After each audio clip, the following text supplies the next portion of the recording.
الو. ايه يا يوسف؟ بقول لك ايه، نعم. سريعا كده، كان في 2000 درهم اللي هو الايجار بتاع الاستوديو، كنت حاططهم في الدولاب، 2000 جنيه 2000 درهم كاش.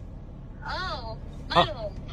كانوا موجودين في الدولاب، فين هم؟ انا خدتهم، قلت يمكن احتاجهم في مصر ولا حاجه. خدك ربنا، خدك ربنا، خدك ربنا، وما ترجعيش تاني.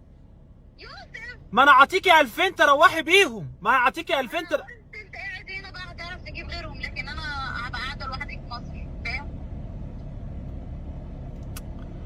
طب في بليزر، في بليزر النبيتي عشان رايح عندي. اه ايوه النبيتي، فين هو؟ خدته لاخويا. خدتيه فين؟ لاخويا.